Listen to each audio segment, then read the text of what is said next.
Time to kick off a very special edition of the podcast. My name is Browny and I'm your podcast host. This, if you didn't know already, is Wall of Sound Up Against the Wall. We get you closer to some of the biggest and best upcoming and established bands from right here in Australia all the way across the globe too. For this upcoming edition, we are going to take you behind the scenes of the very first Good Things Festival. This is an East Coast run Australian music festival which made its debut over the weekend, featuring the likes of The Offspring, Stone Sour, Baby Metal, Bullet For My Valentine, All Time Low, Dropkick Murphys, and so much more. It was very well received. It was a very hot day in Melbourne too, where we conducted a whole bunch of these interviews. But it was so good to see so many heavy music fans getting together to support this festival's first run. Now, coming up throughout the duration of this podcast, we are going to get you up close to some of the bands we got to sit down with behind the scenes. Noodles from The Offspring told us if the band would ever make a biography movie about their lives. You know what? I keep thinking of us as just being really boring. When we're drinking and sitting around, those stories come out, but I don't know if we want to share them with the rest of the world either. We had a big D&M with WAAX who told us all about their single Labrador. I spent a lot of time in Labrador growing up. I wasn't living in Labrador. I lived in Bundall on the Gold Coast. Okay, you're upper class, yeah. Oh, no, upper class. And Boston Manor now officially hold the record for the most C-bombs dropped during an interview. I was about to say, I still love how you can use the word cunt as a good thing and a bad thing. Yeah. I think that's poetry. All that more still to come, but let's officially kick it off with arguably the best band throughout the whole entire festival. Would have absolutely loved to have a chat with these legends, but unfortunately they weren't doing interviews on the day. I did give them a thumbs up as we walked past them in the artist compound while doing some interviews, so that was good enough for me. Right now, this is Baby Metal with Distortion on Wall of Sound Up Against the Wall, backstage at Good Things.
what's up? This is Matt from Bullet For My Valentine, and you're listening to The Wall of Sound, Up Against the Wall.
It's Ricky here from Wall of Sound, Up Against the Wall, and I'm here with Matt from Bullet For My Valentine. How you going, mate? Yeah, good, man. Melting, but good. You're melting. It's not as cool as in the UK. No, we're about 3 degrees in London right now, and this is about 39 here, so it's a bit of a difference, you know? Have you played shows in Australia this warm before? Yes, yeah, we've played shows this hot here before and other places across the world, so we're no stranger to it.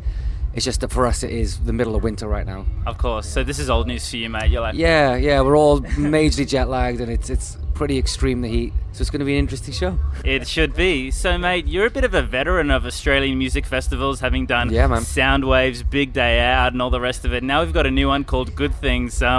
What's it like to be at the inaugural festival? It's good. It's always nice to be invited to any festival here in Australia, but you know it's the first one of this particular one. We're in great company with some other great bands, Offspring, Stone Sour, All Time Low, so it's a great lineup. It's going to be a good time. So good, mate. And you guys have been touring Gravity for quite a few months now. How's the touring cycle been? It's been good. We've had a really busy year. We started in January in America with Avenged Sevenfold, and then we really started to kind of push the album then in America again when we went back in May.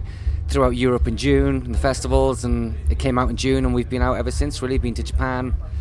I've just finished a big European run, and here we are in Oz, so it's pretty full on. Insane, mate. You guys having a bit of a break soon? Yeah, these 3 shows, and we get to go home on Monday, and then that's it for about 6 weeks. Cool, mate. And then is it back to riding, or not so soon? No, back on the plane, and off we go to Shipwrecked, which is the festival on a boat. Okay, I hope you don't get seasick, mate. No, I'm good.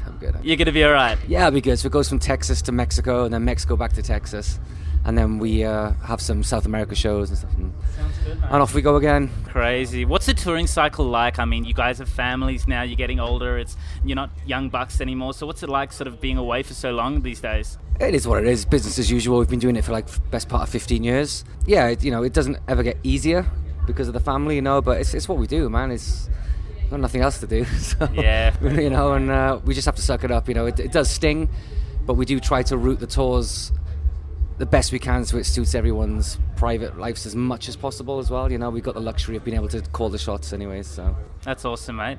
And any musical side projects at the moment, or just straight Bullet for My Valentine? Just Bullet, man. It's a very full-time job, It's a pretty full-on kind of, I don't know, business, if you want to call it that, you know what I mean? As soon as we wrap up the cycle the end of August next year, we're going to be maybe a couple of months of downtime, and then off we go again into a writing session, Insane, mate, isn't it? Yeah, it's nice to have that time off, but then after about 2-3 months, you just bored, Of course. So you must just get straight back at it, That's so good. So, mate, Gravity was a real big hit. Obviously, fans are really digging it. Bit of a change in style. Are you guys looking at just kind of experimenting a bit with music, trying to not just record the same album every time? That's always been our goal, yeah. And I think having an album like Gravity now, that whatever we want to do on the next one is not really going to be too much of a shock or a surprise for anyone. We've showcased our songwriting and our playing ability since The Poison, so it just keeps us on our toes, and we just want to write albums that are different from each other, A lot of bands will just rest on their laurels and just have their formula, and they'll just hammer that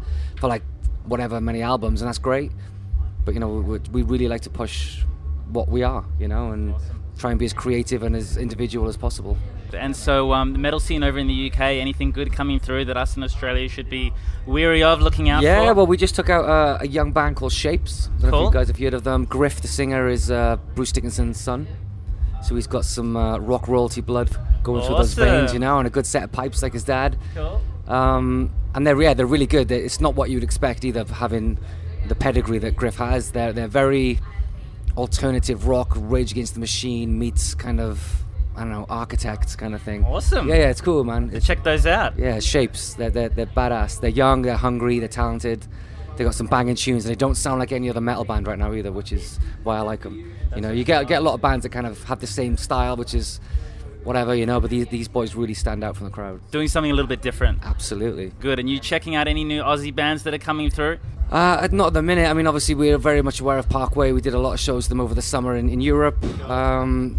So yeah, I think they're kind of, leading the charge for Australian rock and metal. They're doing really well, so good on them. They're huge. Yeah, man. And so obviously you've been to Australia many times before. What's your favourite thing you like to do when you come down to Australia? It might be something to eat, it might be somewhere to visit. What would it be? But we used to have the luxury of having a lot of days off when it was like big day out and stuff. Now you got good things 3 days in a row. Yeah, nowadays it's in, show, fly home. It's like, okay, so, but we've been in multiple times. It's just nice to hang out and see the country and enjoy the weather, and, it's just it's a beautiful country. We love coming here, It's a bit of a pain in the arse to get here, but once you're here, you can really settle in and enjoy the climate, the country, the heritage, the history. It's great, man. It's an amazing country. We love coming here. Well, we love having you here. Everyone's really looking forward to checking out Bullet for this festival over the next weekend over in Melbourne, Sydney and Brisbane. So buckle up, and thanks for taking the time to chat with us here at Wall of Sound Up Against the Wall. No worries, bro. Thank you.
Hey, this is Marcus from Northlane, and you're listening to Wall of Sound, Up Against the Wall. Set fire, the when I die.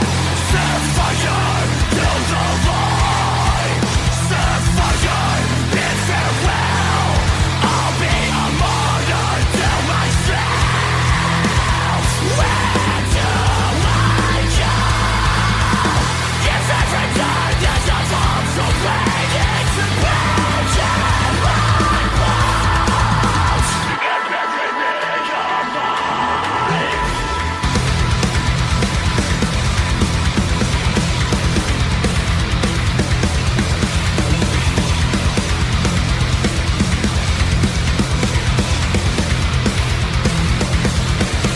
My bones are whitewashed. A million thoughts on the tip of my tongue. I can't keep fighting. My guts in tie knots. Abandon who I become, or fight for what's inside me. Set fire, the when I'm gone. Set fire, till the light. Set fire, bid farewell. I'll be a martyr to myself. Where do I go? If every time there's a bomb's away, it's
a broken my bones. And every minute of life.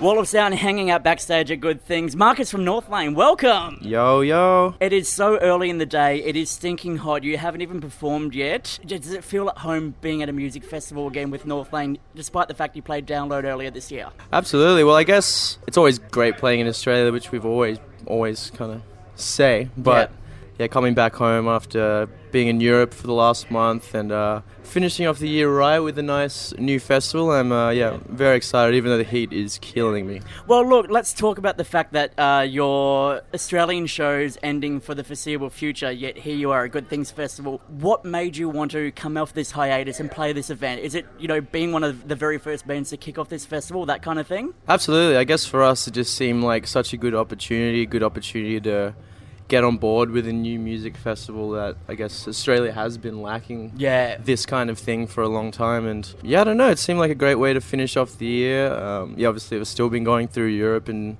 doing all that stuff, but to come home and finish it off in the summer and play a nice big festival and will be sweat fun. your fucking ass off outside today. We're not even kidding, guys. Like, it's 37 degrees in Melbourne today. It's normally pissing down, which gives you that ease of going to a music festival, but we're literally sticking to this couch, and that's still a positive though. At least it isn't raining, and that's it. like Download, that was a muggy, grim day. But in saying that as well too, like some of the great footage that people shot of you guys, we actually got a couple of good videos too on our Facebook page. Just screaming in the background and then the torrential pour coming down as you scream was incredible. That is pretty epic, actually. I need to see that video. I don't think I've seen it look that epic. Wall of Sound AU on Facebook, go check it out. Go there, be there. Nice sneaky plug there. Let's talk about the fact that you're no longer the new kid on the block for Northlane. How does that feel, like having that pressure off your back? It's cool. It's it's it's a new chapter, I guess, and I don't know. I think it's a bit easier to bring in someone who isn't the voice of a band as well. So it's been really cool, like having Brendan, our new bass player. He did his first Euro tour with us just last month, and the vibe's been so good. He's slipped in so quickly. I still kind of feel like the new guy because he's got a Singularity tattoo from the Singularity tour 2013 when Structures came through. So he's almost more part of the band than I am already. So no, but that's right. He's so there's no sibling rivalry or anything like that between you two. No, he's actually so similar to me. Like we just talk so much crap. So it's no hard feelings. Well, with Brendan joining the group and obviously having his background in Structures, what does this mean for the future of Northlane? Are we going to see his influence with the band playing a part in the next release and things like that? Like, does he have more say coming in and saying what worked for him in the past and what Northlane can do moving forward? Well, I guess for us, like for anyone else in the band besides John, like it's very hard to even try and write the kind of music he does. He's got a very clear idea in his head of what he wants to do. But that being said, over the years, we've all been, I guess, getting a lot more involved in the process, and already, Brendan's way more involved than like I would have been when I first joined. Yeah. Whether it's just with coming up with vocal ideas or whatever, we're just slowly trying to write stuff, and he's already kind of giving a huge input, which is really cool. But that being said, I don't think the core way we write music's going to change, I guess. I think it'll always still start with John's idea, but... Well, being both the melodic and the screamer of the band too, him being a screamer too, will we see double the screaming on album? Yes! Absolutely. Yeah, it's cool. Like even, so we just did that last Euro tour, and it was really cool just how our voices blend together, and just having someone else to pick up some of the slack for some of the vocal stuff, it's been a game changer. I can't wait to see harmonising screams. Yeah. That would be fucking insane. All right, so let's talk about the last bit of new music you put out was Vultures, which was a big fuck you to all the fans who are still stuck in the Adrian days and can't in their own right or mind move forward. The thing I loved about that was I saw so many fans going, this is great, okay, my opinion has changed. So many fans going, fuck you, I'm still stuck in this phase, but whatever about them. Is that like a weight off your shoulders to go, this is how I really feel, get over it, move on, this is Northlane? I guess so, yeah. For me, it was just a matter of, I don't know, like I guess whenever I write stuff, it is always very personal, and obviously this has been a huge part of my life, and that kind of thing was a big part of my growing with Northlane. And in the end, I understand that people have their own opinions and stuff, but in the end, it's still good to just, I guess, give that to them. If they still like it, that's cool. And it's kind of ironic as well, because I think it was the heaviest thing we've done in a long time, which is, I guess, what a lot of those older fans were looking for. Yeah. So those kind of older fans, well, a lot of them did jump on it and were like, yeah, this is cool. But Excellent. Then it's kind of ironic that... Well, it literally, this is my new favourite Northlane song, but he's ripping into me. It's like that oxymoron of like enjoying something, but you're being targeted. Absolutely, but yeah, it is what it is. Is this an indication of Northlane of the future? Is this the sound you're kind of working with on new material? Yes and no. Like, I think there'll be some heavier moments that might have been on Mesmer or Node. Yeah. But that being said, there's still going to be a lot of the weirder, kind of more abstract vibes that those albums had. I think we'll definitely show a bit more of a heavier side than we have in the last few years. So perfect. Well, if you do a sequel to 01, I'll be fucking all about that. That song is like hands down one of the best things I've heard Northlane do in the past. Fuck. Marcus from Northlane, all the best today. Thank you very much for catching up with us. Appreciate it.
Hey, this is Jack. And this is James from Void of Vision. And you're listening to Wall of Sound Up Against the Wall.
Hanging out at Good Things Festival. Void of Vision are back. Welcome back, lads. Thank you for having us again. I think we seem to be catching up at music festivals more often than not. So obviously that's an indication that you guys are really fucking good enough to play these music festivals, which is, you know, people still want you coming. It's good to, I mean, it's a good coincidence.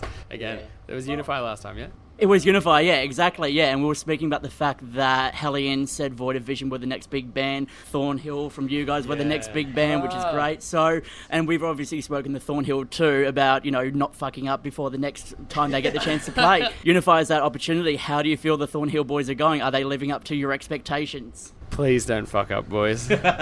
Don't do it. See, I noticed a lot of it's banter rivalry between you guys on social media, on Twitter especially. Are they like your younger brothers who you were sort of helping out to get a launch into the scene, that kind of thing? I guess you could say, yeah. I mean, I feel like ever since day one for them, like it's been the case of just we've been helping them out, and it's been awesome watching them come up so quick too. Like, we're very proud of them, and they're absolutely killing it. Yeah. And look, you guys should be proud as well too. The brand new single's out right now, Kill All My Friends. How many sketchy messages from friends did you get going, hey man, are we all good? Yeah. You got a couple people like, what's going on? And I was like, I didn't do it, I swear, it was Jack. I did it, and I want to kill all of you.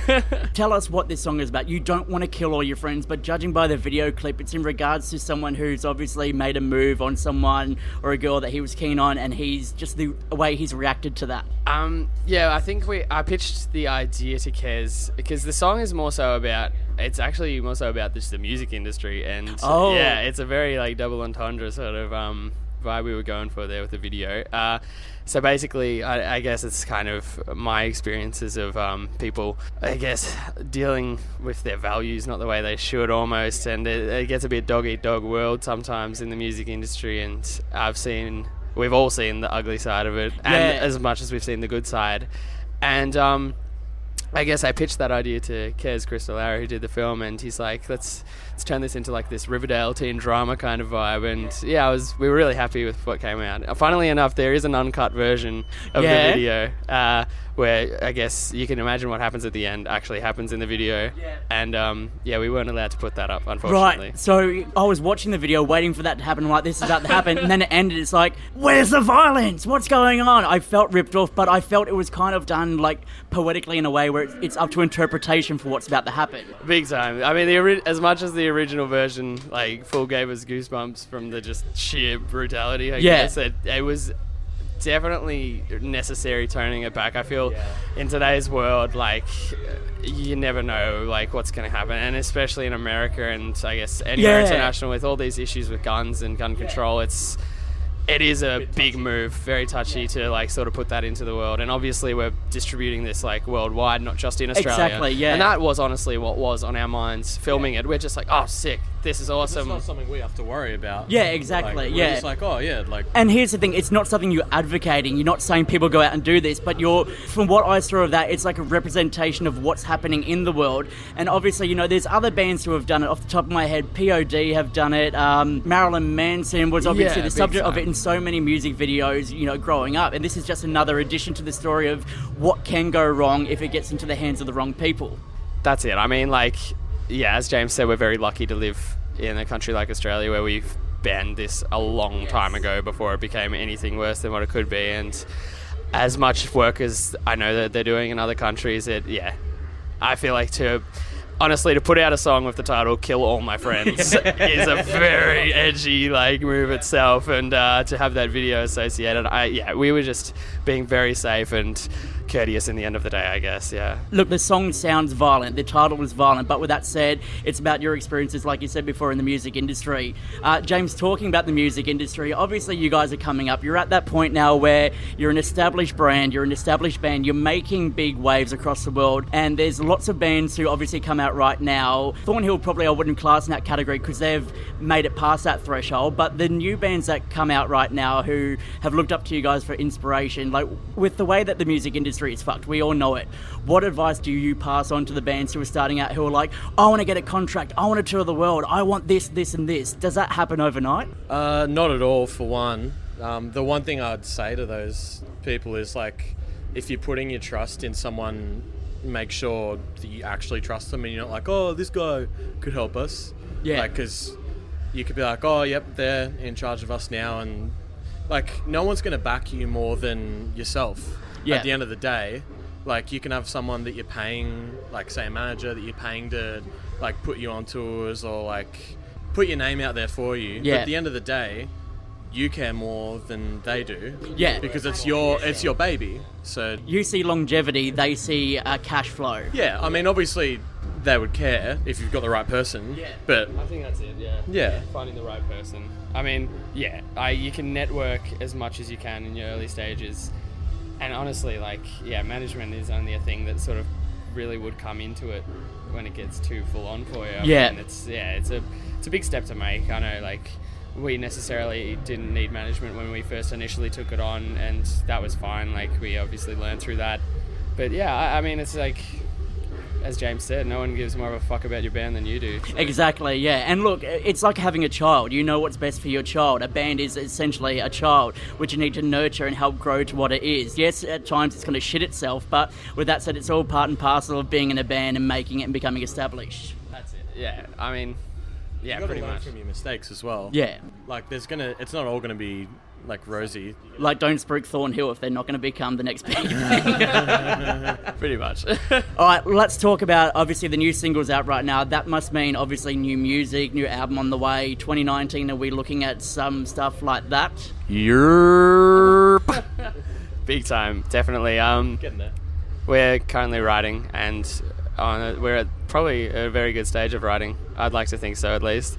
this will be a standalone single, Kill All My Friends. Yep. But yeah, next year we will be releasing our second album, and it will be as good as we can make it. We were not going to make the same mistake of rushing things, and yeah, I think we're more confident than we've ever been. We're more connected than we've ever been, and it's a good feeling. It's going to be a really good experience finishing this one. And look, the thing that we see about you guys is you've just gone from strength to strength, from literally becoming like a band coming up in the scene, playing a couple of support slots, to now doing your own tours, going overseas. The fan base is growing rapidly. Anytime we mention you guys online, it's always like, I fucking love Void of Vision, or VOV is so fucking good. It's like, okay, cool, I'll keep up the lingo on what everyone's talking about, the youth of today, dab and shit. All I want to say is keep doing what you're doing. It is fantastic to watch you guys grow and develop. I know you're young and I'm an old bloke talking down, but fucking keep doing it. I'm so stoked for you lads. Thank you so much, man. It's likewise, bouncing off everyone in this music industry is what keeps it alive. And keep doing what you're doing, and there's no controversy unless you want controversy, which in that case, let's start a rumour and get some shit happening. Pretty much. Legend, Void of Vision, thank you so much for the chat, guys. Thank you so much for the chat. Thanks for your time, mate.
Hey, this is Booker and Sean from Make Them Suffer. And you're listening to Wall of Sound, Up Against the Wall.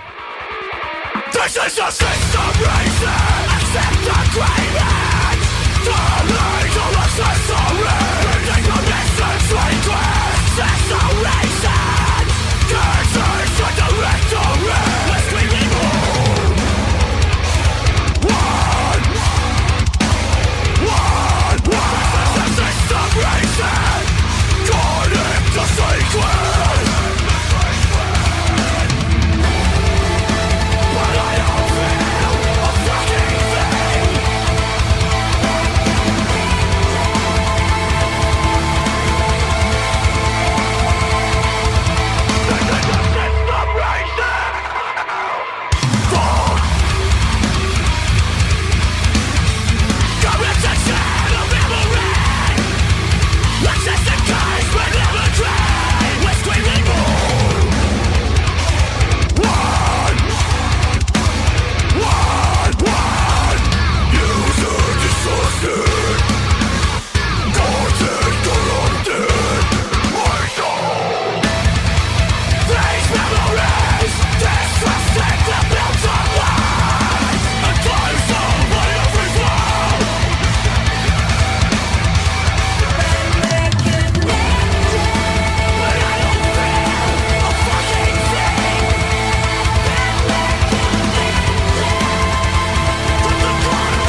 I'm Ricky, I'm from Wall of Sound, and I've got Booker and Sean from Make Them Suffer. How you going today, guys? Fantastic. Well, I'm a bit warm, but otherwise, yeah, well. Absolute scorcher today. It is. Now, we're all from Perth, but of course, a scorcher of 38, we should all be quite used to this, right?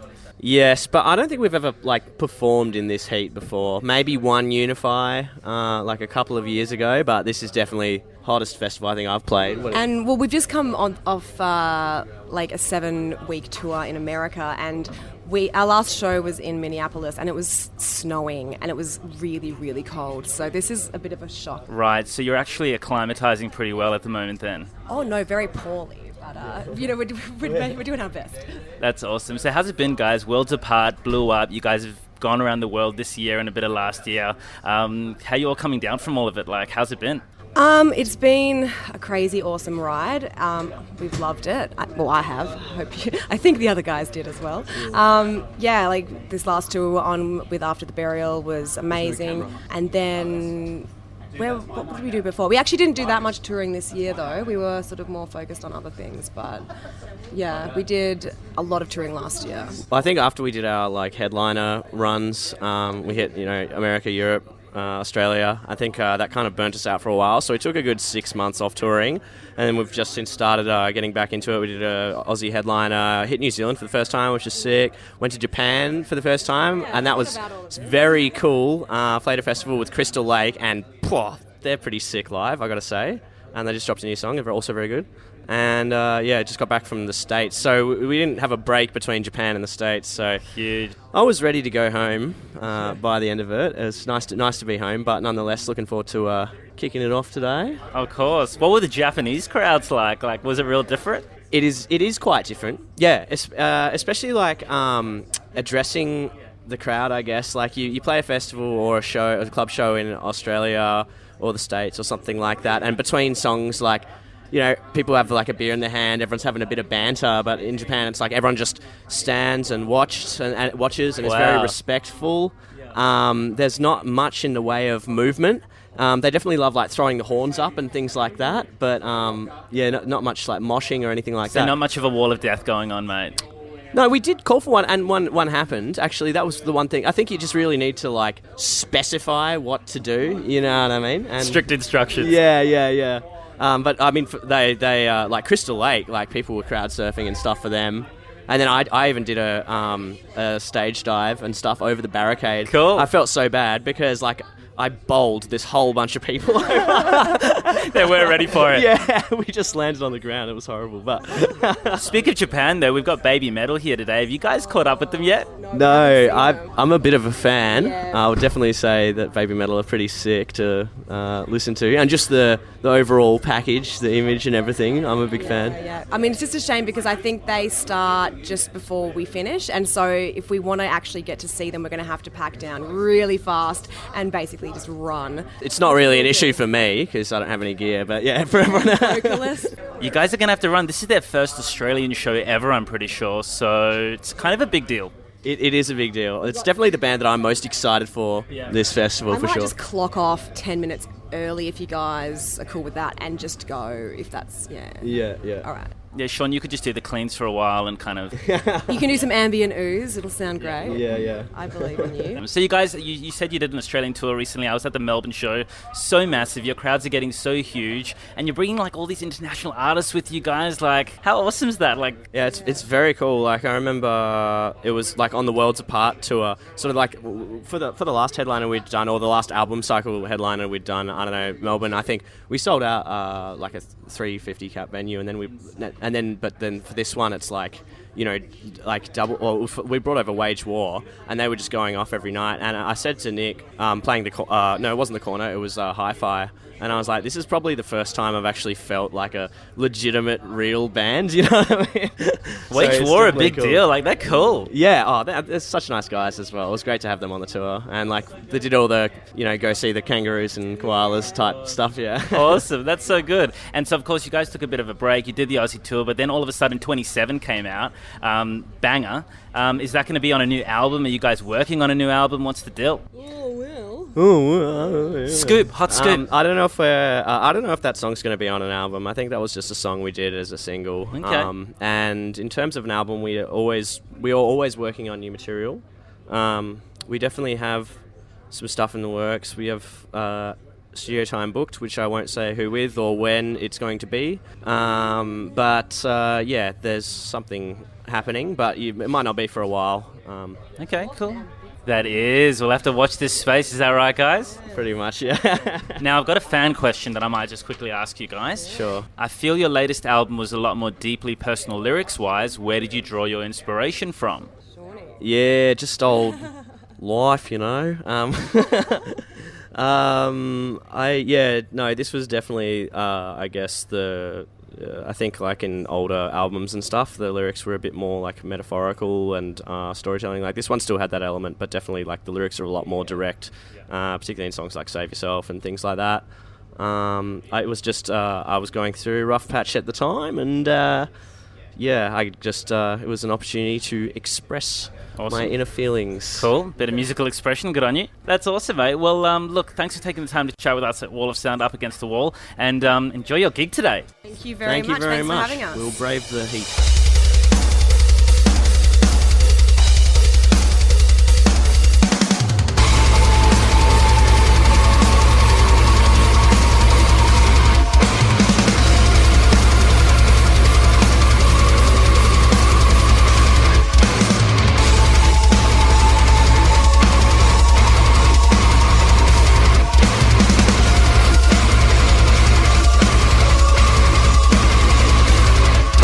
Smile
Hey, this is Boston Manor. And you're listening to Wall of Sound Up Against the Wall. I fell by the wayside, I fell in the gutter, lost all of my money, and I lost my lover. I met a stranger who bet double or nothing. I just wanna be someone, I just wanna be something. I'll never say sorry, 'cause I'll never be free. You float like a butterfly, you sting like a bee. You're everywhere I go, you're always watching me.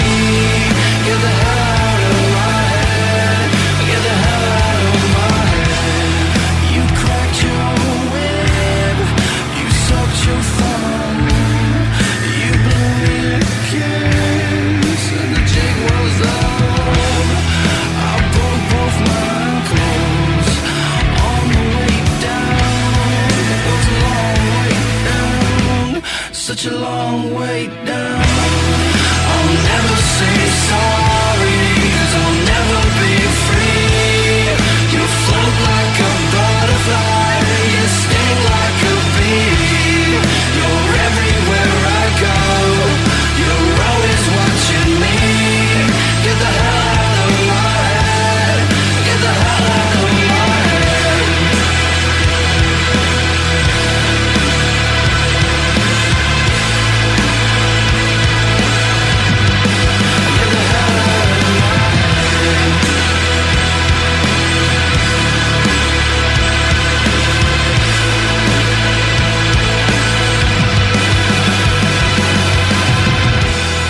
head. I'll never say sorry, 'cause I'll never be free. You float like a butterfly, you sting like a bee.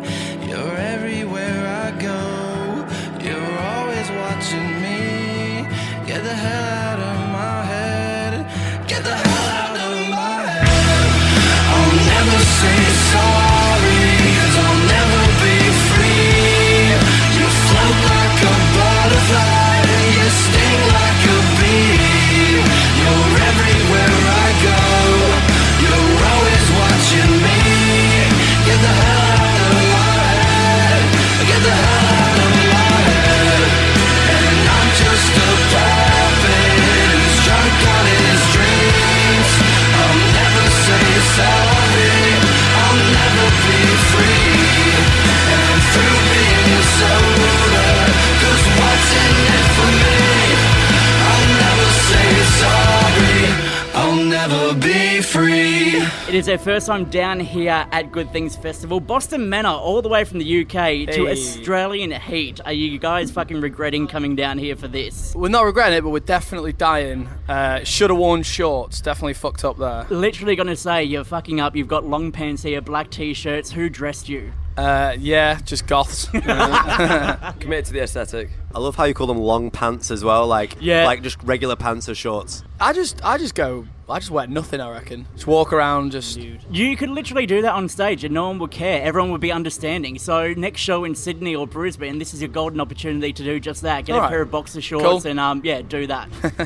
All right, so obviously this is your first time down here. It's been a long time coming and so many Australian fans are so stoked at the fact that you're finally here. What took you guys so long to make it? Just scheduling and obviously it's a long way to come. It's quite expensive and stuff. And we had a busy year last year. We wanted to come last year. We couldn't quite fit it in, unfortunately, but this worked out great, you know. And we love it here, man. And it's really great to see that people actually know who we are down here. It's pretty crazy, you know. Like, you know, we came with no expectations. Because you obviously would judge checking out social media and things like that. Who's talking to you? Who's from where? Who wants you to come to Brazil? Which is literally fucking every single band's comment phase. Come to Brazil, Brazil. Does obviously that play a part in making sure you guys want to get around the world, or to put it bluntly, you want to get to Australia, but you need to make sure the fan base is up before you come down? Yeah, I mean, I think Australia, because the music scene is so great, it's less of like a risk. Definitely with some of the more exotic countries and different markets like the Philippines or, like you say, Brazil. You know, I think there's definitely it's a thing where you're like, oh, holy shit, like millions of people in Manila want us to play, but then it's actually only the same 10 kids who are super stoked. Yeah, you know? and they've got all these fake accounts which they've launched to try and get you guys there, and then you've got that whole situation of that band that did the UK tour with like thousands upon thousands of fans. Yeah, what was his played name? for 3 people. I can't remember it. Do you mean that band that played the band that played Electric Ballroom, but there was no such show? It was the Underworld. Yeah. Underworld, yeah. What was he called? And then all of a Threaten. sudden, that's it. Yeah, exactly. Yeah, they did this big booking of the UK, massive UK tour. No one turned up because no one knew who the fuck they were. They pretty much bought their way. You guys aren't doing that because you have a great sound behind you. You've got great music, which is fantastic. I want to get, while you're here, before we wrap things up, your first time here in Australia, you need to learn some Australian mannerisms and obviously conversations. Have you learned any that you picked up yet, or do you need a bit more education? I mean, mostly swear words. Yeah, fuck, cunt, shit. Yeah, all of them. Yeah, you can get away with saying that a lot here, which I like. You're a mad cunt, you're a fucking fuck cunt. Like, exactly, the word can be used for anything. I was about to say, I still love how you can use the word cunt as a good thing and a bad thing. Yeah. I think that's poetry, isn't it? Yeah, it's good. Beautiful. It just goes to show the type of people us Aussies are. Yeah, and then almost it's like mate is actually kind of almost like a bad thing in comparison to cunt, which is fucking so crazy. Listen here, mate. If you say that again, like, I'll kick your ass. Listen here, cunt, I love you. So exactly, that's how we do it. I feel, Well, you're going to go home with the worst potty mouths in the world, and your parents are going to slap you silly until... What's the beers called again? Is it a schooner? A schooner, yep. You want a schooner, you want a tinny. Tinny? I'll say some words and you try your best to replicate it. Let's go, yeah. Pass us the Winnie Blues. I know those, my ciggies. Yes! Winnie Blues type of cigarette. We're not endorsing... Didn't know that. That's the other one. We're not endorsing that at all. We know Durry. Durry. Okay, Toddy's the most Aussie person we have in this group, so you come over here and you come over here, mate. I don't know if I got ones that you might not understand, but like maybe sayings. We say the Cockney slang, rhyming slang here, but you've probably got a whole different interpretation of that. There's like in and out, like a fiddler's elbow. You ever heard that one? You know, someone like fucking runs in and out of the room heaps, going to the fridge. Never. Up and down like a bride's nightie when you can't sit still. You know, fucking getting up from the TV and coming back. You know that one? I read, was it a gut full of piss? Yeah, gut full of piss. Yeah. You say heaps. Heaps. Yeah.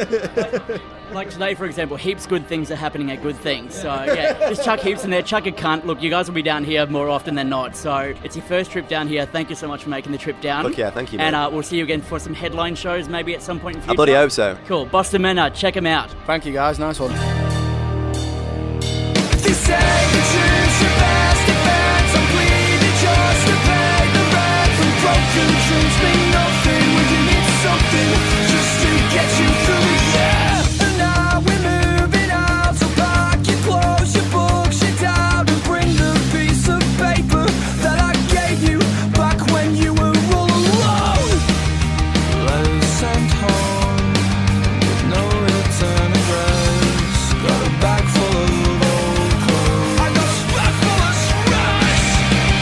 I'm so sorry that I'm leaving. You said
This is Maz and Chris from WAAX. And you're listening to Wall of Sound, Up Against the Wall.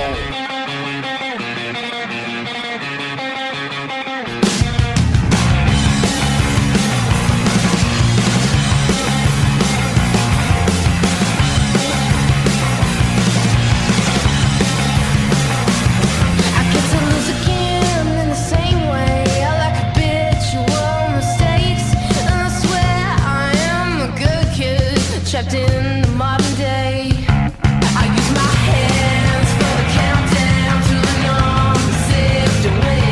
I've been watched, repeating for so long, I forgot I had a face. But I won't get no relief, and I won't get relief, and I won't get relief, and I won't get relief. 'Cause I pace a backtrack till I walk the same path, and I pace a backtrack till I walk the same path.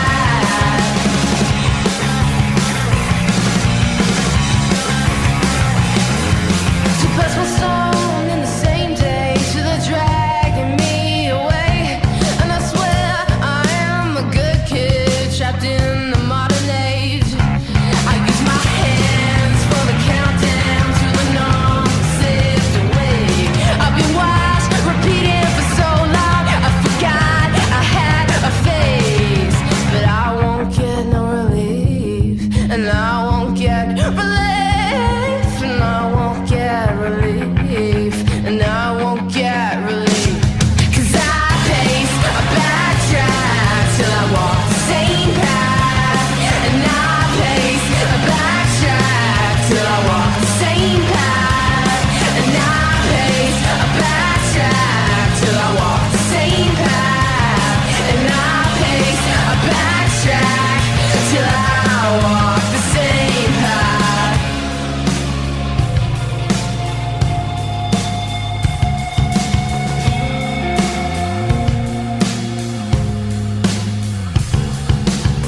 Oh no, I'm drunk again. What do you ask of me? I'm used extensively. What's another? What's another? Oh no, I'm drunk again. What do you ask of me? I'm used extensively. What's another? What's another? 'Cause I pace a backtrack till I walk the same path, and I pace a backtrack till I walk the same path, and I pace a backtrack till I walk the same path, and I pace a backtrack till I walk the same path, till I walk the same path. We're backstage at Good Things Festival. Fucking WAAX are here. G'day. How's it going? Mates, I am fucking stoked. I discovered you guys a couple of years ago because literally every time I go see you or hear news about WAAX, it's always like, WAAX are doing this, which is huge. And then you up the ante with every single thing that happens. Who is behind you, making you absolutely kill it every single time something like this happens? It's God. It has to be God. It's intuition. The devil. The devil. No, I don't know. Just us. We're very lucky. We have a lot of like cool people that help us out, and yeah. We just do us. Yeah. It's pretty much it. We just do the things we want to do, and if it sounds great, then happy days. Yeah. The thing about WAAX, which I like to bring back to, of the importance of doing something like Big Sound, is you guys put on in 2015 one of the best fucking showcases at the Oztix party. From there, you're welcome back to come and do stuff again. From there, you've toured with Fall Out Boy. You've done massive fucking headline tours. You open for Biffy Clyro. How often a year do you pinch yourselves and go, fuck, this is insane? Often. Yes. That was like our, what would you call our press release right there? You just rattled them off. Oh man, Fall Out Boy, I always think back to that. If I'm ever feeling nervous before a show, I'm like, this is nothing. We played at the Kudos Bank Arena. Like, that was wild, man. That was like 12,000 kids. Yeah. They pushed back our set so they can cram more kids in there, and it was just They unbelievable. were really good to tour with. Like, catering every day. Like, next level. Giving you an indication of what's going to happen in about 3 years' time. Did we even answer the question? What was the question again? I honestly can't remember, but we've literally gone on a tangent saying, yes, shit is good. Shit is good. I think we've been flat out and we're enjoying every second of it. Yeah. As you fucking should. Now, let's go back and talk about Labrador. When I first heard this, I was like, oh, cool, a song about puppies. And I'm like, no, it's about Labrador, the suburb. And I got twice as fucking excited because I am from 4215 Labrador. I grew up on Robert Street on the Gold Coast, and it was a shithole. Yes. Not gonna lie.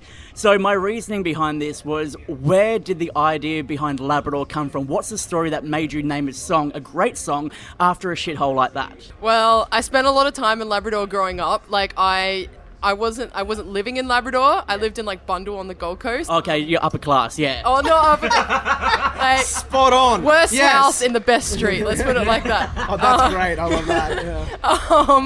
Yeah. And yeah, a lot of like stuff I went through in my late teens happened in Labrador.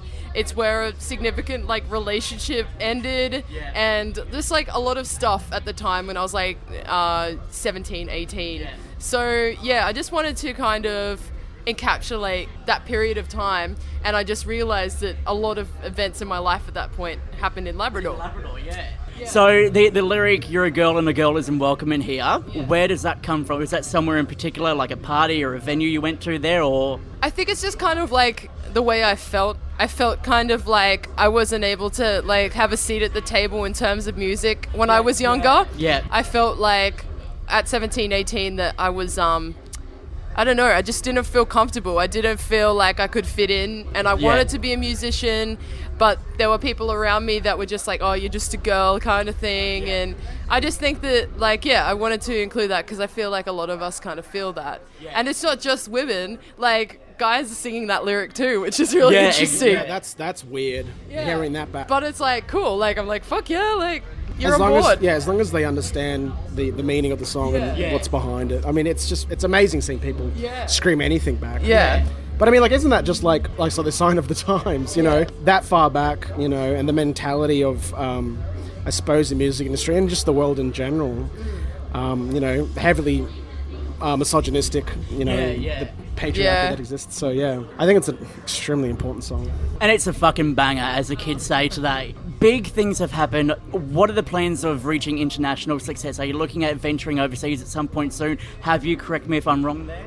Yeah, no, we're going to head to South by Southwest next year. That's right. Yeah. So we'll be in Austin, Texas, doing some showcases. That's pretty much it for the overseas stuff. We're probably going to, with the release of the album, we'll definitely do some touring over there, and hopefully UK and Europe as well. Yeah, we're definitely setting up teams over there, which is good. So like once we're over there, we'll know people and things do are stuff. happening. Yeah. So have you been waiting until you have a debut album behind you to go over there with more material, or? You kind of have to, because like there's no point heading over there without giving it 100%, and so it's always better to go out there and market something you've recently put out. So I feel like it's a lot of setting up at the moment, and hopefully it pays off when we go out there and start playing shows. Like we could have maybe gone over when we released the EP, but I think that we just weren't ready yet. We didn't have the money, and we didn't. It wasn't right for us, and we ended up getting a bunch of tours in Australia, which has really helped us get our chops up. And look, it's definitely put you guys out to a much wider audience. I mean, like Fall Out Boy fans, I would definitely say wouldn't exactly have noticed WAAX before, maybe possibly because they're more in that pop punky pop kind of upcoming scene. But yeah, obviously WAAX encompasses so many music fans. It's not just the youth, it's the old people. Like I've seen shows of you where there's been old guys like 40 plus rocking out in the background. It's insane how you can reach so many people, and I'm stoked to spruik you guys, and I'm stoked to get everyone behind you because everyone needs to know about WAAX. You're fucking insane. Thank you it's so nuts. much. That means so much. I didn't want that to be like a fucking like bow down and praise you type of shit. I'm all warm and fuzzy right now. And it's not just the heat. Yeah, it's not just the sweat. Yeah, everyone that's coming today, this place is a fucking sauna. Okay, so the album, when are we looking at for release? Is there a new song coming out soon? Maybe it could tie in with Unify, which you're playing in January. Yeah. Mate, you're writing it all. Like, totally, we could do that. Well, Let's speak to our manager. We are putting out a single, right, in January? I guess so. Yeah, there's things happening. There's like 2 singles. We're going to put one out like super early next year, and then one like before the record, and so it should be good. Next year is going to be big. Like I think I think May is the tentative date for the album. So, yeah, next year for sure. It's going to be a massive year. So it's a very short time between this album coming out. The next 6 months are going to be insane. We can't wait to see what you do. WAAX, all the fucking best, and check out WAAX. They fucking rule. Oh, cheers, thank you so much, legend. I've been angry, I've been changing, always something, always saying. I've been disappointed lately. Something's come up, I can't go out. Tell me I have to take a picture. I've been disappointed lately. Must be high if you think that you're getting ahead. No one never begins, no one never begins. You're a girl and a girl isn't welcome in here. Yeah, it is what it is, yeah, it is what it is. You were right, you were right, you were right all along. You're better than me, I'm never enough. In my head, I thought I was more. So wanna be, so where to go. You were right, you were right, you were right all along. So I'll pack my shit up and go.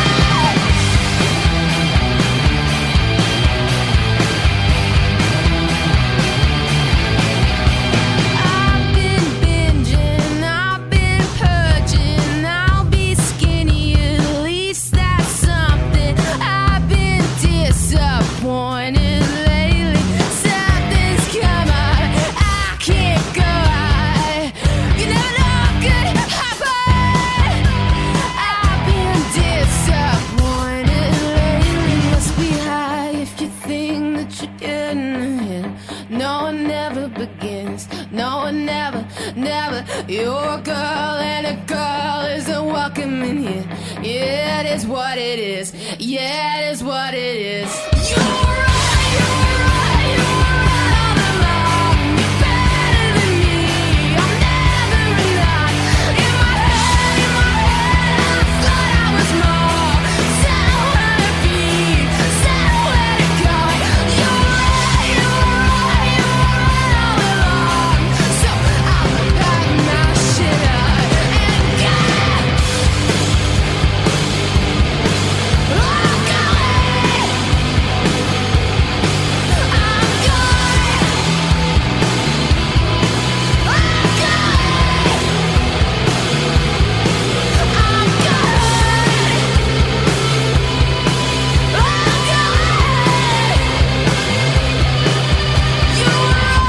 were right, you were right all along. So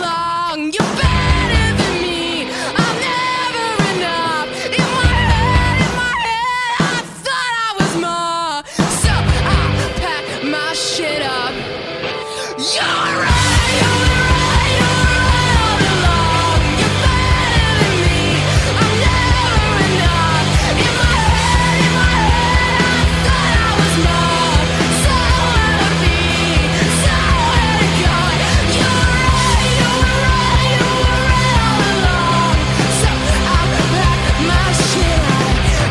go. I'm going.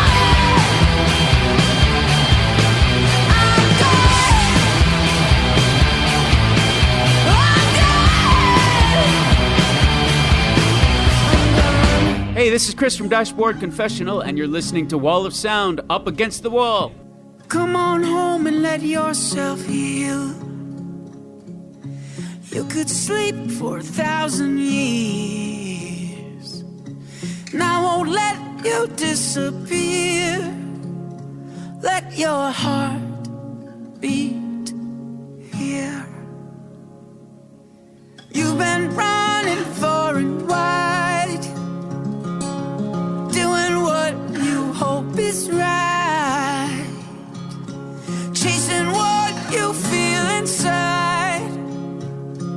And I will take your path as mine. I feel it in my ribs, feel it in my soul. The pulse just grows so loud and so clear. Let your heart beat here.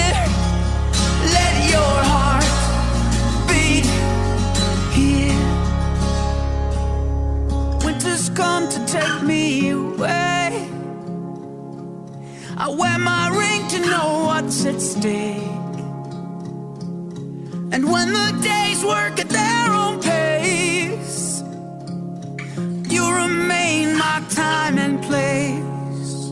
I feel it in my ribs, feel it in my soul. The pulse just grows so loud and so clear. Let your heart beat here, so loud and so clear. Let your heart beat here. Yeah, let your heart beat here.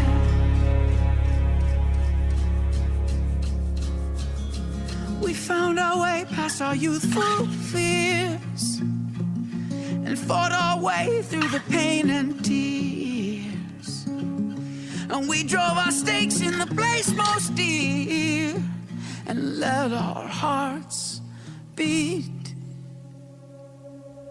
I feel it in my ribs, feel it in my soul.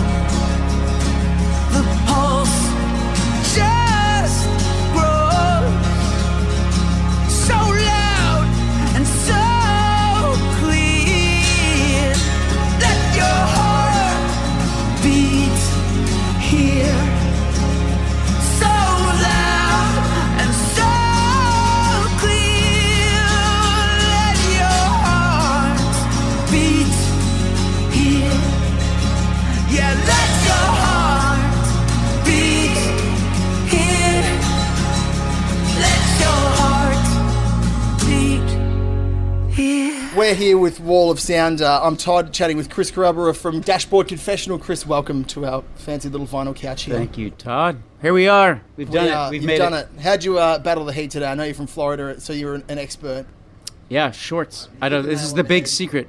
Shorts. There's so many people getting around in tight, skinny leg jeans today. Yeah, I will be soon. Oh well, that's it. You got to show up for you look the part for the show. That's right. Yeah, they the girls from Baby Metal especially, they were like leather-clad head to toe, got all this choreographed dance moves going on. I was floored by their endurance. I know that's commitment, but you know what? I saw them leave in shorts. Yes, they just did. They did. So what they there you had go. to. There's the secret. Well, welcome back to Australia. Yeah. You're obviously doing something very right here because you've been here twice in 2 years. Yeah, we were here. What was it? October, November, somewhere like that. Yeah, about a year ago at the Forum. It was a lovely. I mean, in Melbourne anyway. It was a lovely gig. Thanks for doing it. Yeah, it was wonderful. I think you recorded the crowd's vocals for one of the songs. Yeah, so we're mixing that. We're still working on that one, but I have vocals. I've been recording the crowd like the object was to record it every night. We play it for the whole cycle of this tour.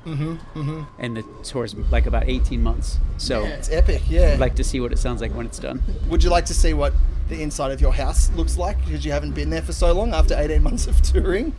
Nah, there's some shirts in need of repair. So that's a whole other headache. Yeah, definitely. You need to find a Melburnian seamstress, or they should have one at festivals. That's a good point. Yeah, they should. Imagine how many skinny leg people on stage are tearing the ass out of their, getting too hot. It gets kind of sticky in the denim. You can tear your pants. True. Seamstress would make bank behind That's the the scenes. perils of our job description. You might tear your pants. It's a very tough job for tough guys. Well, you're the veteran backstage at this festival. There's a lot of up and coming bands, very popular bands at the moment. Are you like a touchstone for them? Are you giving sage-like advice out? Oh yeah. I'm just peppering out advice. I'm holding court back there and catering as everyone comes to find out how you maintained. I don't know. I'm here enjoying the bands like everybody else, and I'm super psyched to see them. Plus, I have lots and lots of friends playing that I haven't seen in a while or get to see all the time, but not in Australia. Yeah, for sure. So we're some of the Offspring guys live in my neighborhood, but that's not in Australia. No, so we're celebrating being here together, and then Tonight Alive are friends of ours, and we don't get to see them very much, but so that's the beauty of these festivals. They can you can find some new band you've never heard of, or see some band that you've been dying to see that you've never seen, and the rest of it's like a family reunion. Yeah, for sure. I mean, it's so nice. It's like a big love in. Yeah. And you're still a fan. I mean, we hear it all the time from people we interview or artists that they, still love coming here as a fan. They might be performing, but for the rest of the day, So obviously, there's heaps of folks here who you can get out and see, young and up and coming bands. You're also a big Amy Shark fan. She's an Australian who we have noticed recently. You're quite invested. Oh, I love her. I love her music, and I love her. And I recently invited her to play my Nashville show at this beautiful, like, legendary venue called the Ryman Theater, and she just brought the house down as I knew she would. She's incredible. Over the world at the minute. I think she's got a shot. Would you collaborate? Would you do some kind of... I've seen her with Mark Hoppus from Blink-182 recently. She was doing some collaborative recording with them and stuff like that. Would I? Yeah. Yes. Of course. Yes, of course I would. Collaborate the life out of that one. I would. Oh, definitely. I've read some other questions down here. Crooked Shadows. Sorry, I had a mental fade. It's a first album in nearly a decade.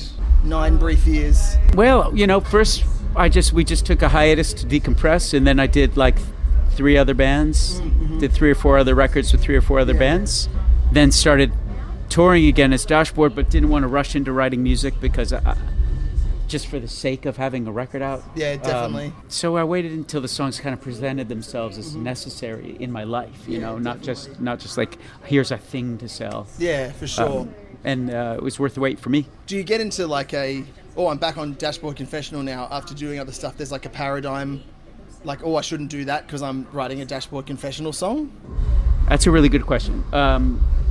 No, but there is not exactly, but there is a certain identity that I know is inherent in a Dashboard song. Yeah. And so I'll write a song just to write a song, and I'll finish the song, but I know which band it's for because of what's inherently in the heart of the song, Definitely. Like, obviously not in a shallow way to like, I better do this, it'll sell more because this is what people like, but more No, I know what you're driving at, disappoint people. Yeah, and you want to know your own, the heart of your own thing. Yeah. But I don't have to, I don't have much luck if I reach for it. I just got to wait for it. Yeah, definitely. I mean, like that. Arctic Monkeys released an album that was like very left of center this year, and it was met with a lot of unrest with their fans. I think that's okay though too. You've got to stretch, you've got to reach, and you got to grow. Yeah, definitely. It's okay to try something new. I think so. Well, we very much enjoyed the new album. I love Heartbeat here. It's on repeat in my car constantly. Keep me chilled at work. Keep me zen. That's the song we recorded. I recorded the vocals. On that night. Oh, that's very cool. All right, well, we don't want to keep you for too long, man. You've got a big day ahead of you. This couch is really hot. And I think it is really hot. I know, it's like... So who brought in a leather couch on this? What is it out right now? I don't know. I think it got to about 38 today. 38 in Celsius, I don't know. Well, at least it's a white leather couch. Super cool. What's that in Fahrenheit, 38? That's about almost 100 degrees. It's like 99.6 or something like that. Sounds way cooler when you say it was 100 degrees. It's 100, yeah, it was 100. Everyone was on fire. The couch is going to burst into flames. Lucky it's white. Well, Chris, thanks so much for chatting to us. It's my pleasure. It was definitely ours. I'm a lifelong Dashboard Confessional fan, and it's been a massive honour chatting to you briefly today at Good Things Festival with Chris Carrabara. Thanks very much, man. Thank you for joining us. We did it. Thank you. Breathe in for luck. Breathe in so deep. This air is blessed. You share with me. This night is wild, so calm and dull. These hearts, they race from self-control. Your legs are smooth as they graze mine. We're doing nothing at all. My arms are so high that your kiss might kill me. So won't you kill me? So might I happy. My heart is yours to feel the thirst, to break the berry. Where is jewelry? Whichever you prefer. The words are hushed. Let's not get busted. Just lay entwined here, undiscovered. Safe from here from all the stupid questions. Hey, did you get some? Man, that is so dumb. Stay quiet, stay near, stay close, they can't hear. so we can get some. My hopes are so high that your kiss might kill me. So won't you kill me? So I die happy. My heart is yours to feel or burst, to break or bury. Where is jewelry? Whichever you prefer. Hands down, this is the best thing I can ever remember. Always remember the sound of the stereo, the dim of the soft lights, the scent of your hair, the cheap twirl in your fingers, and the time on the clock when we realize it's so late and this one that we shared together. The streets were wet and the gate was locked, so I jumped in and I let you in, and you stood at the door with your hands on my waist, and you kissed me like you meant it. I knew that you meant it, that you meant it, that you meant it, and I knew that you meant it, that you meant it. Hey, this is Dan from the Wonder Years. You're listening to Wall of Sound Up Against the Wall.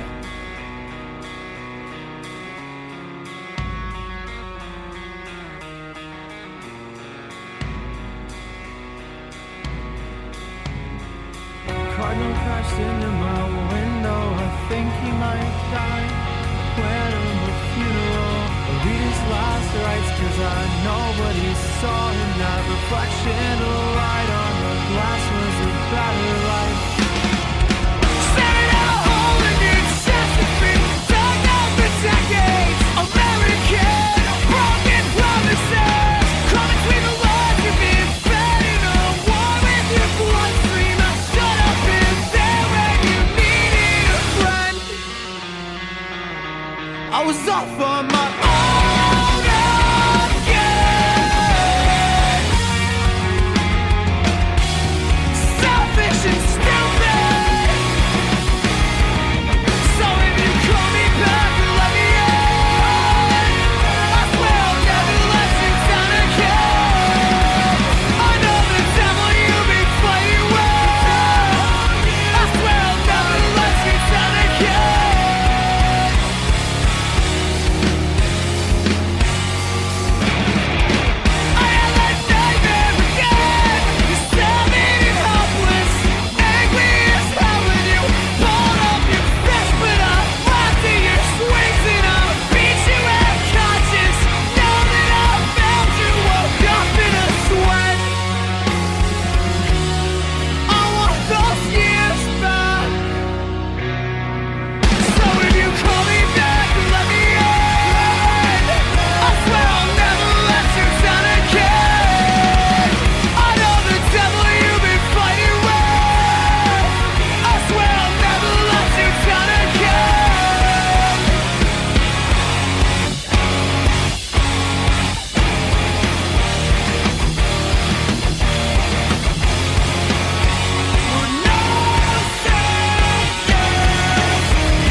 Sound at Good Things Festival, the very first one. Soupy from the Wonder Years. Welcome back down under. Thank you. Am I the first interview of the day? Is that what you mean? No, the very first festival. The very festival for this. Got it. Go. So literally, you will now go down in history with your band playing this festival, the very first one. Part of the first one. Okay. Is that a good achievement to have? Have you done this multiple times before, or do you just go, okay, we've already played festivals for the very first time before? This is nothing to me now. I don't think we've played a lot of first festivals. I'm trying to think if there's any that like spring to mind. I think we did one in the UK. No, not the UK. I'm sorry. In the Philippines, that was the first time. Yeah. But I don't know if it had a second time. So, so I'm gonna cross my fingers for the hopefully you guys can come back again and do the next one or somewhere down the track. Yeah. So your first time back in Australia since the tour on the back of your last album, not the EP. Sure. So the last time Sister Cities album, I should say. This is the first time on Sister Cities. Yeah. The last time we were here on No Closer to Heaven. So obviously, music festivals are insane, especially today. It's 37 degrees outside. It's the closest thing we're going to get to hell. So the Fahrenheit on that, if you're looking, is 98. That's what my watch says. You just came from cold and now you're here in hot. Is this something that you prefer, or like I see your glasses fogging up right now? You're struggling to breathe? Honestly, yeah. Well, not even just the heat. The allergies are so bad. Yeah. I've been really, really struggling with it since we got here. Like you probably hear it in my nose and I can't stop sneezing. I can't stop. My face, like the front of my face, it hurts because it's so swollen in the sinuses. And I was like, what's going on? Am I sick? And then I Googled it and it was like, oh, Melbourne's like the literal world capital for allergies.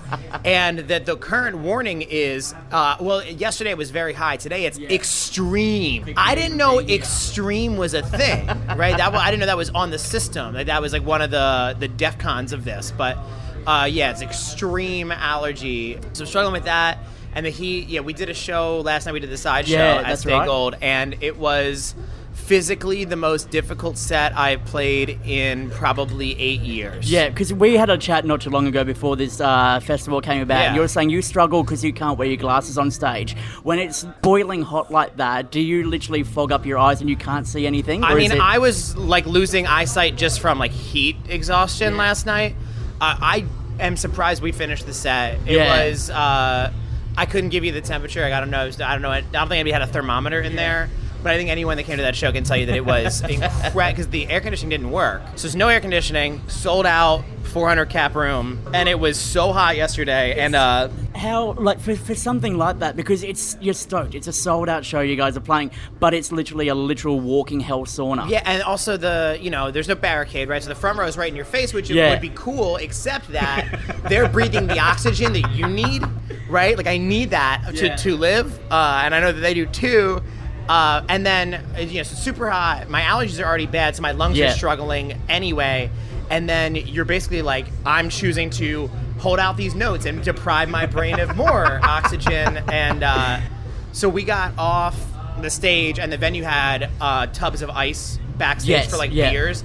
And I just plunged both of my arms in it. And then people were bringing us ice, and we were just rubbing it. Yeah. And then I started getting like a bad headache and went back to the hotel and ran like an ice cold bath and tried that. And then I woke up this morning with like a horrible pounding back of the head headache and like stabbing pains in my stomach. It's just like it was so hot. I don't think I can really put into words. It was so fucking hot. You're down here for an amazing festival to play for Australian fans the songs of the new album, but it's torture for you to be here. No, I'm sure today will be great. That set was akin to a brief moment of torture.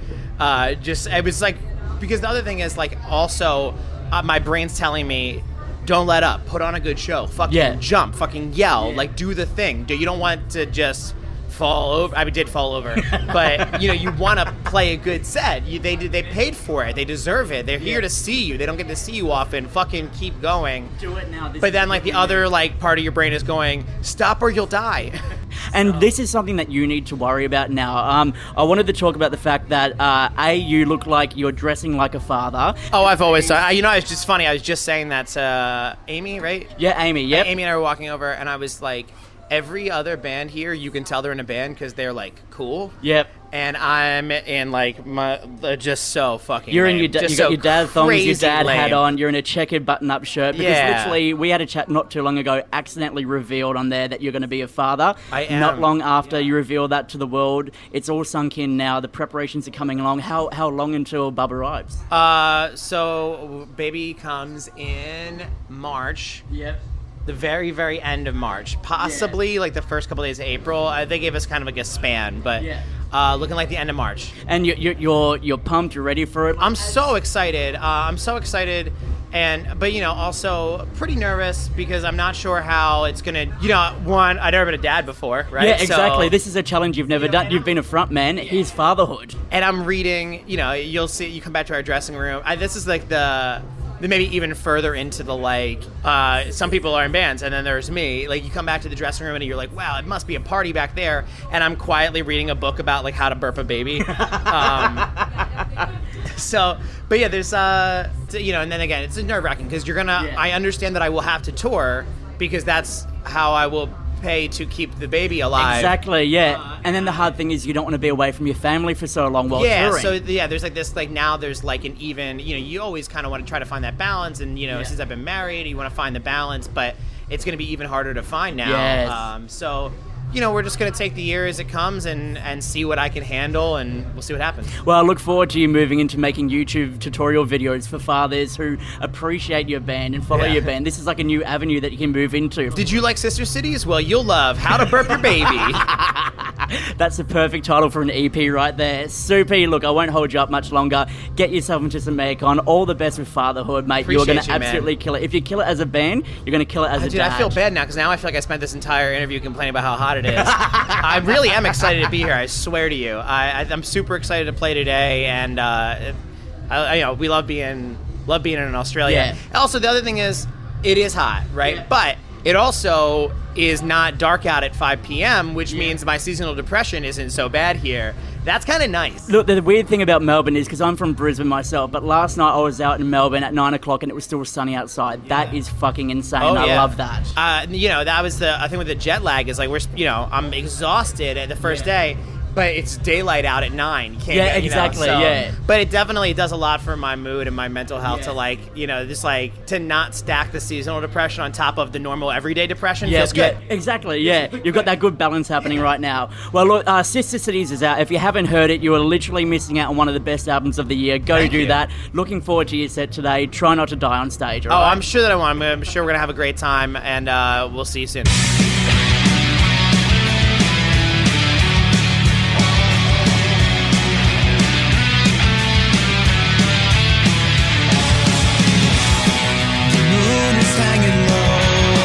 Central Station. I watch the buses leave in silence, bound for foreign distant places. The Andes hold me close, a mother's only son. I feel weightless in the valley, like I'm everywhere at once. I'm laying low, a stray dog in the street. You took me home, with Sister Cities.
stray dog in the street.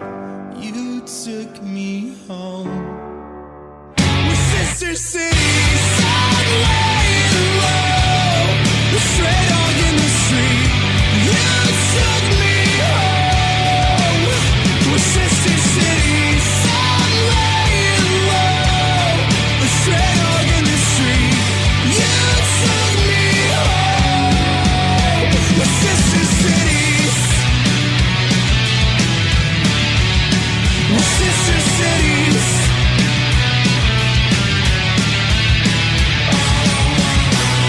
You're listening to Wall of Sound, Up Against the Wall.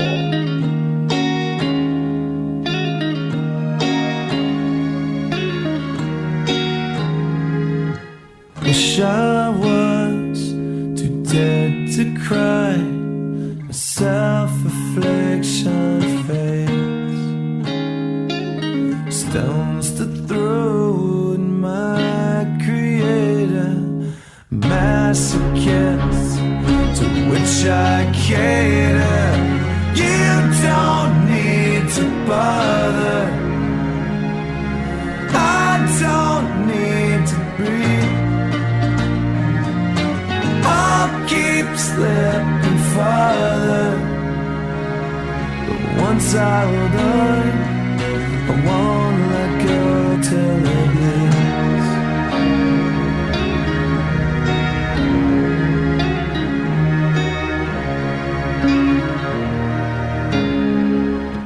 Wish I was too dead to care, if indeed I cared at all. Never had a voice to protest, so you fed me shit to digest. I wish I had a reason, my flaws are open season. For this I gave up trying, one good turn deserves my time. You don't need to bother, I don't need to be. I'll keep slipping farther, but once I hold on, I won't let go till it bleeds.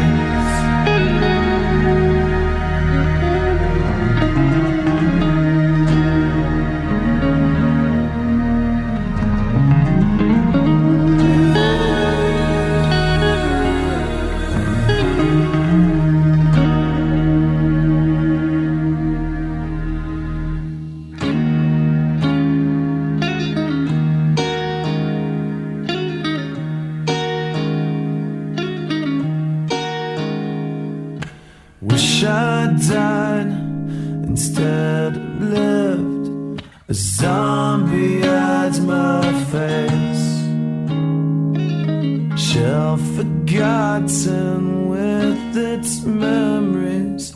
Tires left with cryptic entries, and you don't need to bother. I don't need to be. I'll keep slipping farther, but once I hold on, I won't let go till it bleeds. You don't need to bother, I don't need to be. I'll keep slipping farther, but once I hold on, never left down my deceit.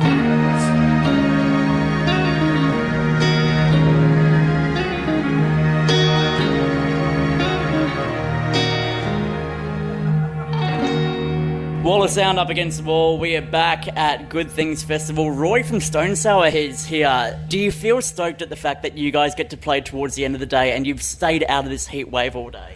Oh yeah, it's great, but the thing is, it's still hot, so it doesn't make a fucking difference. No. I actually stayed in pretty much most of the day. I mean, I got out of the hotel probably around 9:30, 10 this morning to go get breakfast, but I started feeling it getting hotter and hotter. Yeah. I'm like, you know what? I better stay in a hotel and just shack up in there and save the energy and to play tonight. And look after yourself, Yes, essentially. Yeah. exactly. Because when you come to Australia, it's not just the drop bears and the great white sharks you got to watch out for. It's now the sun, which is going to invade your skin. Which is crazy because it's just a little bit early for you guys to have this kind of a heat wave. It usually comes about like January, like mid-January. Exactly, yeah. Now, do you class this into the conversation of climate change is definitely changing our world and all that, or do you try and stay away from that? No. It's definitely changing. I don't care what anybody says. It's inevitable. You look at what's happening now. Like literally, we're in the first week of December, and it's absolutely fucking scorching. Like for yourself, because obviously back home you'd be going into winter if I get my seasons right now. Yeah. So for you, do you prefer to come here and like sweat your fucking ass off, and then go home and like essentially get into a chili bin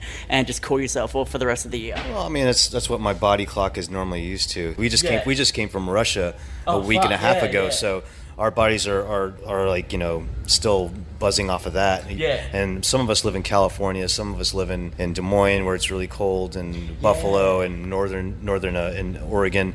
But I live in LA, so it's kind of closer to this weather, but not as anywhere near as hot as this. So it's kind of somewhere in the middle during the wintertime. It doesn't get too cold there. Well, how did you guys go with all the bushfires over there? Because it's just been insane happening here, like fires starting left, right and centre in Australia, but then also everywhere we see on the news over there, LA is just on fire. It's insane. Yeah, 7 hours north of Brisbane, like in my old hometown of Rockhampton, just fucking fires everywhere. Yeah, it happens every year. I mean, every year it gets worse and worse. This year is definitely the worst in a long time, you know? Does it make you worry that you're away from your home when all of this stuff happens and anything could happen essentially? Of course, yeah. I mean, I worry about it, everybody, especially in people that live in those areas, because I know some people that live in those areas.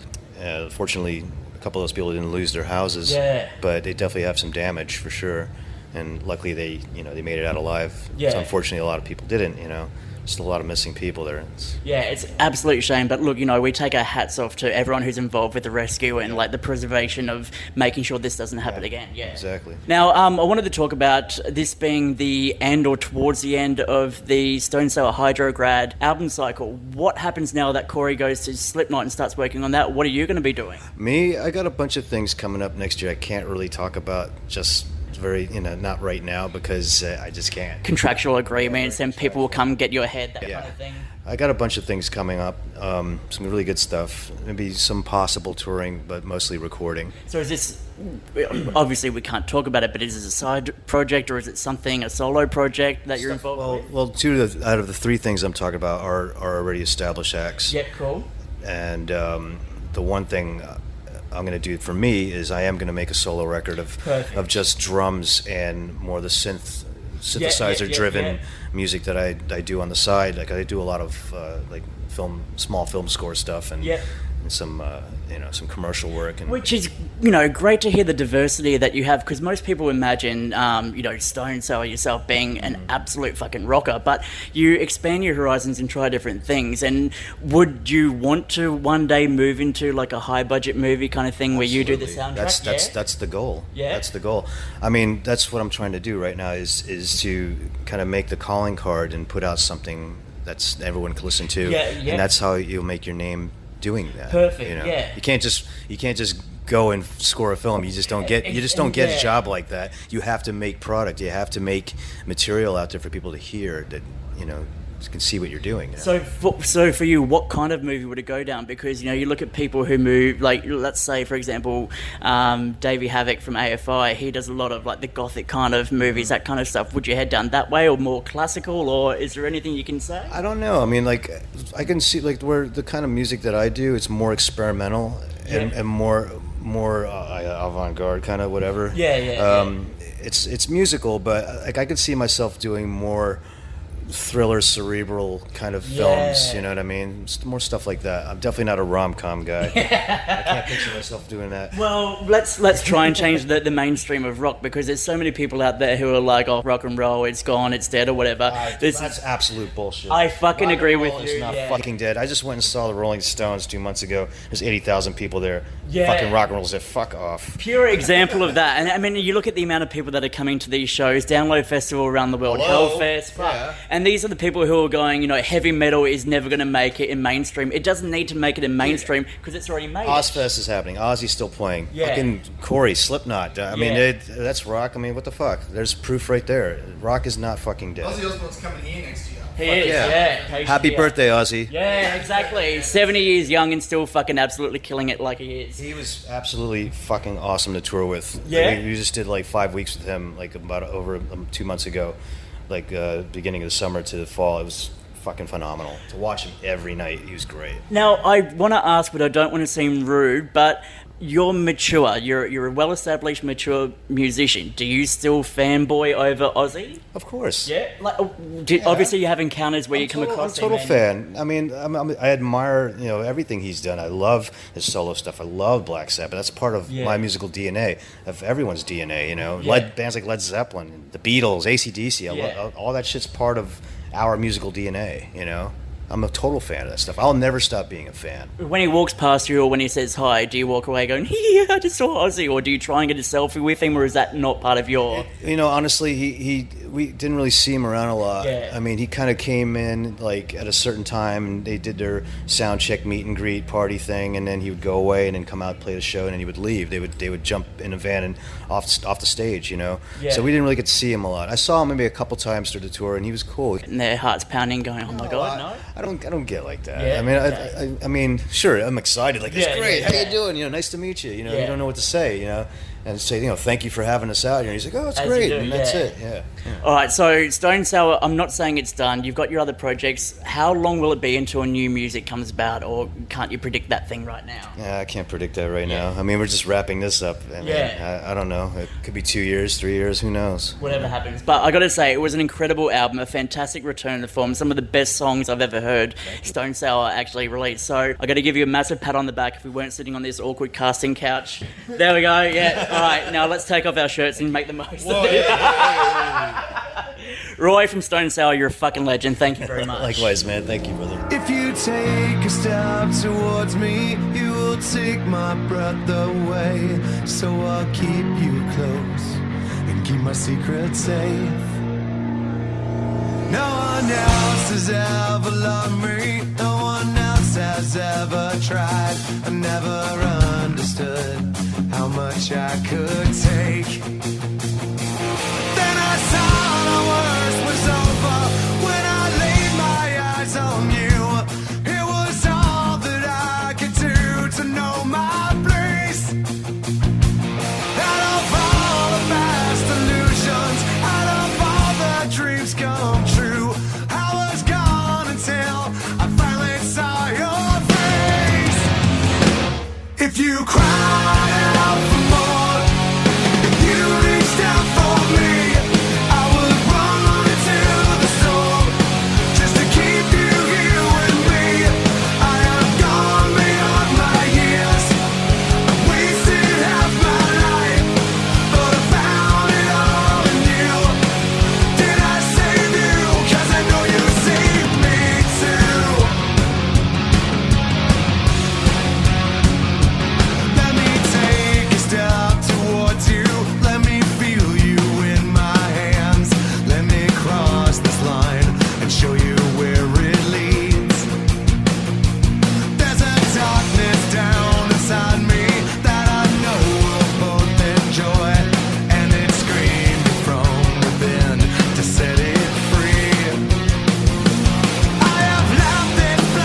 Hey, what's up, guys? This is Noodles from the Offspring, and you're listening to Wall of Sound, Up Against the Wall.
We're hanging backstage at Good Things Festival with arguably punk rock royalty.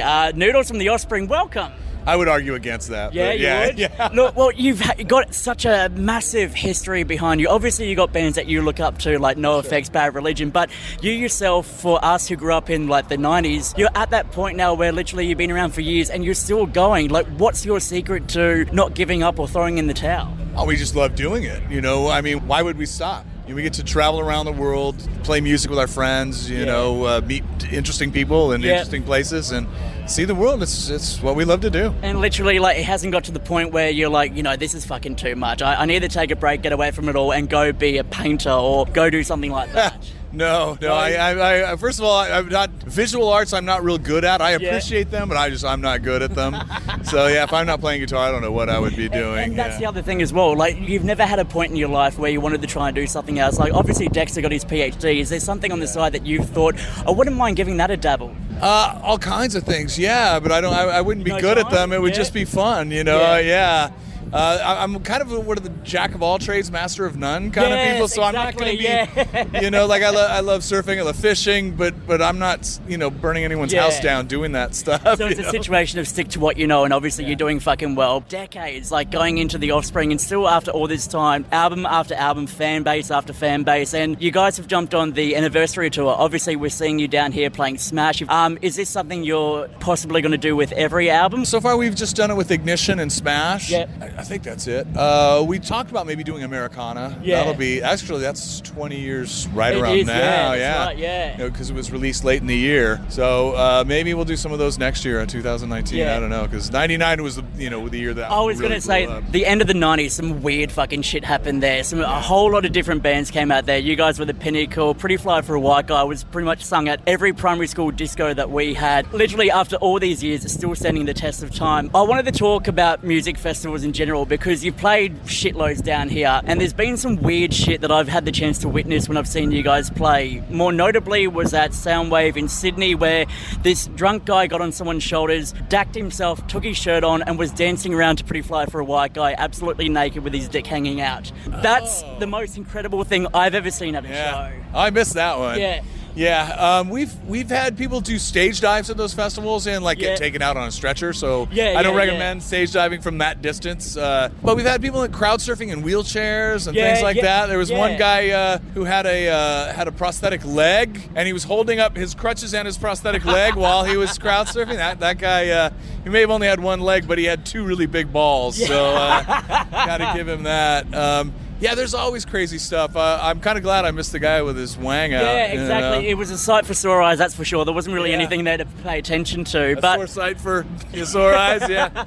Nowadays, obviously, when you're playing these shows, everyone who's grown up with you are getting older. They're still obviously going and attending these shows now, but nowadays they're bringing their kids. Is that surreal on stage, looking at the younger next generation frothing over your music? Yeah, I don't know that the kids of our original fans are old enough to really enjoy the show yet. Maybe, but we've always had a young audience. At least always up front. It's always been young, almost just universally.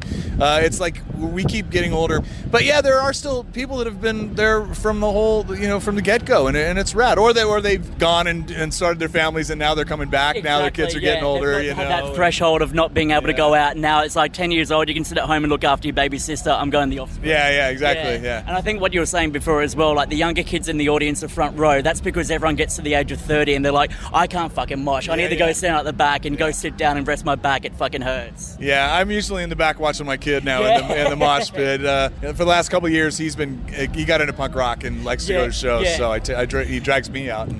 I'm a parent too, and I can't wait for the day my son grows up and wants to be a radio announcer like I was. For yourself, seeing your kids getting into punk, do you have that moment where you're like, yeah, I succeeded as a parent? Or you're like, I've got so much to tell you, just be careful and all that? Are you so worried about them getting involved with everything you know? No. I mean, I'm honest with my kid about my experiences, literally all of them, and he's real honest with me. Perfect, it's not always great hearing those stories, but at least we he knows that I'm there for him if he needs help, and if he ever struggles with any of the pitfalls that we all face coming up. So he's a good kid, a smart kid. Perfect. Well, you've obviously raised a good one in that regard. Thanks. Yeah, and I've got a daughter also who's 29 and doing really well herself. A little different relationship, but she's doing really well herself. Perfect. Now, obviously, when you get to a certain maturity in your career, people tend to start looking at doing, I guess you could say, autobiography movies and things like that. We could see one about the Offspring, or you could do an autobiography on yourself. Is this something that you would be inclined to talk about? You know what? I keep thinking of us as just being really boring. When we're drinking and sitting around, those stories come out, but I don't know if we want to share them with the rest of the world either. I would love to know what you get up to on a Sunday afternoon when you're not touring. And most of the time we are pretty boring guys, Yeah, so there's really nothing to tell besides what happens on stage. Pretty much. I mean, well, now there's funny stories, of course, things that we get up to backstage and and after shows and at parties and things like that. But none of us have had none of us have had to be brought back to life from ODing, or anything. None of us have had any affairs with celebrities or anything like that. We're all pretty we're all pretty vanilla. Yeah. All right, now I wanted to talk about an anecdotal story that happened. I don't know if it has a conclusion. It's probably a stupid way to end this interview, but I'm going to do it anyway because I'm never going to get a chance to do this again. I was suspended in high school because I went to school with multicolored hair just like you. You're a big inspiration on my high school years, and I just wanted to say that to the teachers and the faculty who got me out of school for that point because I was rebelling against the man, what message would you give them to kids who are going through this right now, changing their hair colour for the sake of expressing themselves?